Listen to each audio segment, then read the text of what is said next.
Down to Business, brought to you by AIB on Newstalk 106 to 108. Yes, it's Easter Saturday morning, and a big happy Easter to all our listeners. I'm Bobby Kerr. You're listening to Down to Business. Joining me now to take me through the main business stories of the day, making this morning's papers, is Breda Brown. She's the director and co-founder of Unique Media, and it's a communications consultancy company. Breda, you're very welcome to the programme. Bobby, how are you? How are you? Good on this bright, gorgeous Isn't it morning? An absolutely wonderful day? The sun is shining, and I believe it's shining all over the country. People are going to be flocking to the beaches as the holiday weekend gets off to a sunny start. Our first headline. 16 degrees over the weekend, which is fantastic.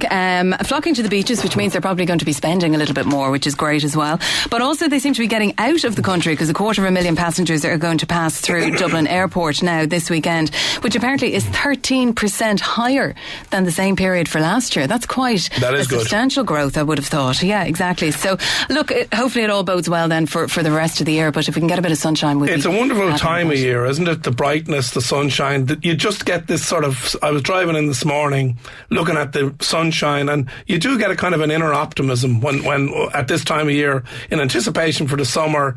And again, the weather always helps. I think it's a much more positive mood, which is fantastic, and I think that comes through everything then and back into the business side of things too. It's amazing the sort of activities that you have on a weekend such as this. There's going to be 40,000 people out in Clontarf reenacting the battle this weekend. There's an Easter egg extravaganza in Dublin Zoo. There's a Shark Fest in Bray where they're in sea life. Horse racing, we have the Grand National on Monday from Fairy House. Galway Food Festival, loads and loads of stuff. So no reason to be sitting in this weekend. And these are all barometers of the economy. These are all things that make people go out and spend their hard-earned money. So and the fact that they are happening, and all these festivals are happening, because during the recession we did see a cutback on the amount of events that would take place because funding wasn't there. So the fact that they're here now again is brilliant. So we'll look forward to all of those. So no complaints. Okay, Good Friday.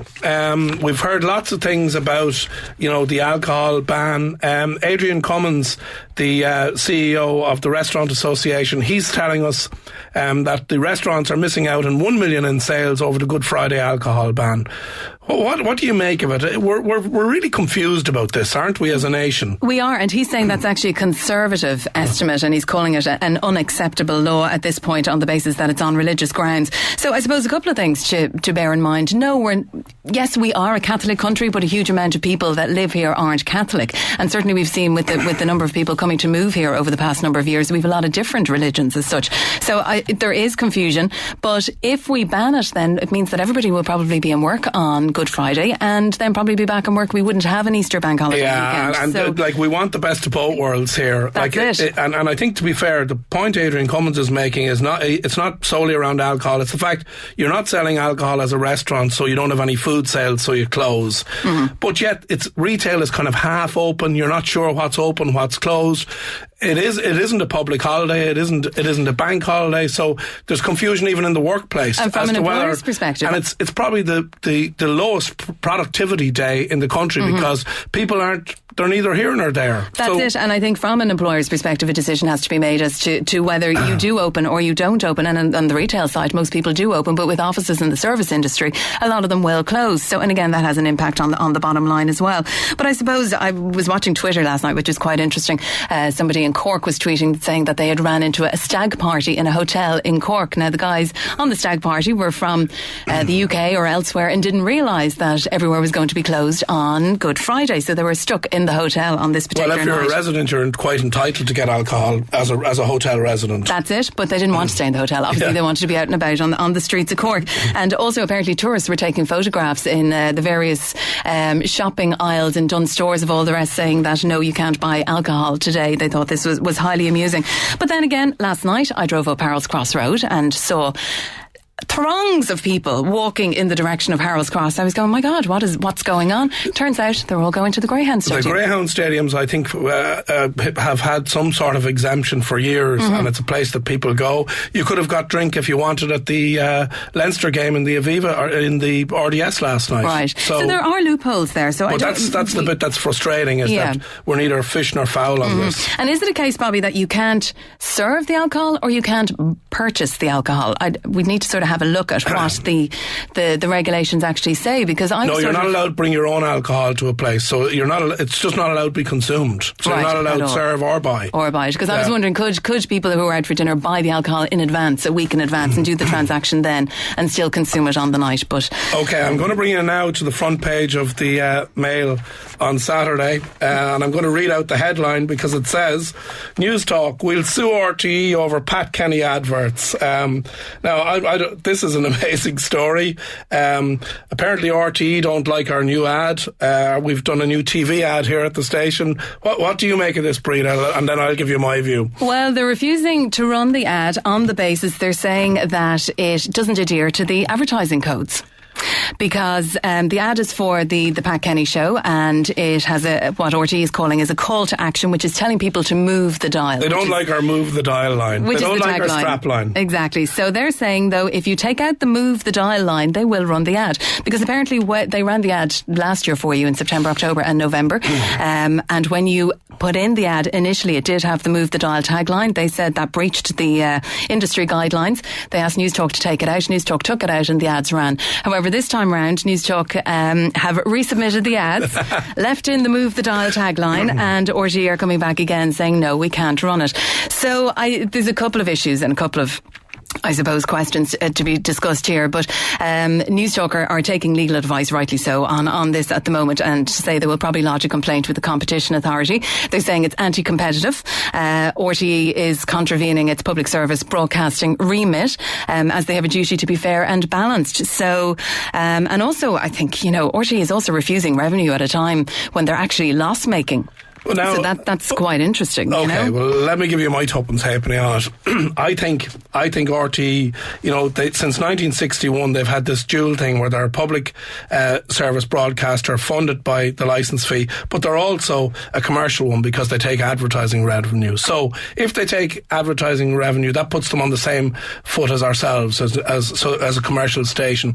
So they really are. They're caught between a rock and a hard place. They don't want our money, and again, but they're obliged to take it because we're here saying that we will advertise on this public service broadcaster, and it's unfair if they block us on that basis because they enjoy unrivaled dominance of the broadcasting advertising market. They do, and there's absolutely no doubt about that. And I'm going to be denied my nanosecond of fame in the ad. That's the most important thing. That's what you're upset about.